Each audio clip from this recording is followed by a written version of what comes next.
Bonjour à tous les auditeurs de vipradioonline.fr, la web radio de l'association RVPB située à Nice et Saint-Laurent-du-Var. Tout de suite, débriefing radio à propos du match Nice-Bastia qui s'est tenu le 18 octobre 2014 au stade Alliance Riviera à Nice. Et puisque ce reportage est enregistré a posteriori du match, vous le savez, ce match a eu quelques grabuges, notamment en fin de match. Voilà, mais on n'en dit pas plus, vous le saurez à la fin de ce débriefing radio. Commençons donc par la composition des équipes. Alors les Niçois, le gardien Hassan, accompagné de Puel, Bodmer, Diawara, Amavi, Digard, Mendy, Carlos Eduardo le Brésilien, Esseric, Bosetti et Hult. Côté Bastia, le gardien Areola, ensuite accompagné de Diallo, Schilacci, Peterns, Palmieri, Gillet, Maboulou, Haïté, Ogenda, Boudébouze et Camano. L'entraîneur de Nice, bien sûr, Claude Puel, et bien sûr l'entraîneur de Bastia, Claude Makelele, l'ancien bleu de l'équipe de France. Les remplaçants pour aujourd'hui, Pouplin, Genevois, Botéac, Paloun, Pléa, Mopé et Vercotteren côté niçois, et Cissé, Modesto, Leca, Romaric, Junior Tallo, Sioni, Rodriguez côté Bastia. Donc le coup d'envoi de ce match a eu lieu donc à 20h en ce 18 octobre 2014. Claude Puel, l'entraîneur niçois, devra se passer des services de Traoré, qui a un problème au mollet, Svitanic également au mollet, Raf Traiana, qui a un souci au genou. Quant à Claude Makelele, l'entraîneur de Bastia, il ne pourra pas compter sur Pinot, qui a un souci aux adducteurs, Eba au péroné, Brandao et Cahuzac sont suspendus. Voilà, le coup d'envoi a été donné par l'arbitre Anthony Gauthier depuis le stade Alliance Riviera à Nice. 12e minute, première occasion pour les Aiglons. Côté gauche, Amavi adresse un bon centre pour Bosetti. Le numéro 23 reprend le ballon de la tête, mais Areola se couche sur sa tentative. 38e minute, Amavi écope du premier avertissement de la rencontre pour une faute sur Camano. C'est déjà son 3e carton jaune depuis le début de la saison. 40e minute, le jeune latéral gauche réplique dans l'axe et adresse un puissant tir à l'entrée de la surface bastiaise qui passe de peu au-dessus de la transversale d'Areola, et c'est Amavi qui envoie. 41e minute, Diakité est averti à son tour pour une forte charge sur Hult. Le milieu suédois de l'OGC Nice reste au sol et Diakité subit un carton jaune. 43e minute, Hult sort du terrain, le Niçois avec une poche de glace sur la nuque. 44e minute, changement, Hult ne reviendra pas sur la pelouse, il est remplacé par Botéac. 20h47, c'est la mi-temps à l'Alliance Riviera. Les deux équipes rentrent au vestiaire sur un score nul et vierge. Très peu d'occasions lors de ce premier acte. 3 tirs seulement sur cette première période. 21h02, c'est parti pour la seconde période à Nice contre Bastia.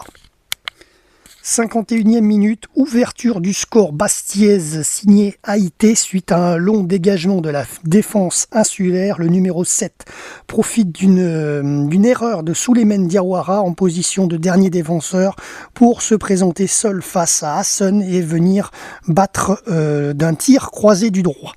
57e minute, carton jaune pour Boudebouz et Bosetti qui sont avertis pour cet échanger des politesses entre guillemets. La tension monte d'un cran dans cette rencontre. 58e minute, Bosetti reste au sol dans la surface corse. Le numéro 23 azuréen se tient le visage. 62e minute, encore une infirmerie avec Camano qui reste au sol. Les soigneurs font leur apparition sur la pelouse et amènent la civière. 63e minute, Talot remplace Camano côté Bastier. 67e minute, coup franc au 31 mètres en faveur de Nice. Boteac frappe directement au but du pied gauche. Son tir cadré est parfaitement capté par le gardien Bastier Areola. 69e minute, Pléa remplace Carlos Eduardo pour les Aiglons.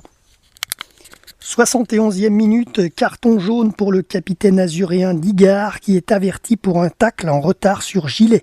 73e minute, parade d'Areola, le gardien Bastier. Boteac déclenche un puissant tir du gauche et le jeune portier corse détourne en se détendant sur sa gauche.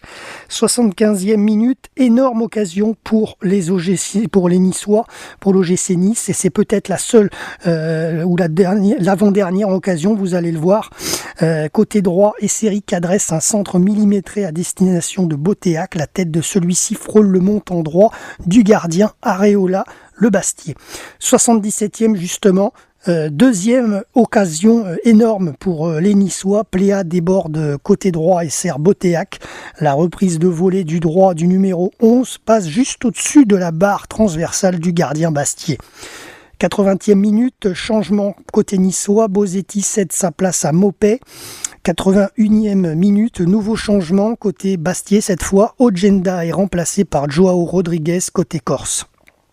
85e minute, tête de Digard suite à un corner, la tentative de l'ancien joueur du PSG passe de peu au-dessus de la transversale du gardien Bastier. Les Bastier plient mais ne rompent pas. Areola fait un arrêt. La frappe d'Esseric à la 87e minute, tentative du gauche du jeune milieu offensif qui passe une nouvelle fois au-dessus de la transversale insulaire. Les Corses ont failli prendre un but, mais le but n'y est toujours pas. 89e minute, Talot est remplacé par Romeric côté Bastier. Il était pourtant entré en cours de match à la 62e minute de jeu. 90e minute, l'arbitre annonce 5 minutes de temps additionnel. Ensuite, à la 92e minute, les Bastiers se dirigent tout droit vers leur première victoire de la saison à l'extérieur. 21h52, c'est terminé le match à l'Alliance Riviera. Bastia réussit donc une excellente opération en venant s'imposer à Nice 0-1. Les hommes de Claude Makelele ont ouvert le score contre le cours de jeu. Malgré de nombreuses tentatives, les Aiglons n'ont jamais pu recoller au score. Il s'agit d'un véritable une belle prise en main côté Bastier pour ce hold-up. 21h53, une bagarre générale éclate sur la pelouse de l'Alliance Riviera. 21h55, des supporters azuréens envahissent le stade et plusieurs joueurs en viennent même aux mains. Progressivement, la situation finit par rentrer dans l'ordre et à 22h donc, grâce à cette victoire, clôturons ça, Bastia sort de la zone rouge et se retrouve à la 16e place du classement. De son côté, Nice rétrograde au 12e rang. Lors de la prochaine journée, Bastia accueillera Monaco le 25 octobre à 20h et le lendemain, Nice se rendra à Guingamp à 17h. Alors on va faire maintenant, après ces petits incidents comme vous l'avez compris sur ce match Nice-Bastia en fin de match, notamment autour de 21h55, je vais vous donner le résultat multiplex foot de cette 10e journée, donc a posteriori puisque tous les matchs ont eu lieu jusqu'au dimanche. Donc RC Lens PSG, c'est le PSG qui l'emporte 3-1, FC Lorient Saint-Étienne, c'est Saint-Étienne 1-0, Lille Guingamp, c'est Guingamp qui l'emporte 2-1, Metz Rennes, c'est un match nul 0-0. Monaco Evian, victoire pour Monaco 2-0. OGC Nice Bastia, donc victoire pour les Bastiers 1-0. Nantes Reims, match nul 1 partout. Marseille Toulouse, victoire pour les Marseillais 2-0. Les Girondins de Bordeaux contre l'équipe de Caen, c'est un match nul 1 partout. Et les Lyonnais contre Montpellier, 5-1 en victoire des Lyonnais. Alors côté classement, donc tout à l'heure je l'ai dit, les Niçois sont 12e du classement suite à leur mauvais résultat par rapport à Bastia. Premier donc du classement de cette 10e journée de Ligue 1, Marseille avec 25 points, deuxième PSG 18 points, troisième Bordeaux 18 points, quatrième Lyon 17 points, cinquième Saint-Étienne 17 points, sixième Nantes, septième Metz, huitième Lille, 9e Toulouse, Monaco 10e, Montpellier 11e, 12e l'équipe de l'OGC Nice. Voilà, vous savez tout pour ce match Nice-Bastia qui s'est tenu donc le 18 octobre 2014 à 20h au stade Alliance Riviera à Nice. Merci à tous de nous avoir suivis et à très bientôt pour un prochain débriefing radio concernant la Ligue 1 de football. Au revoir et à bientôt sur le www.vipradioonline.fr.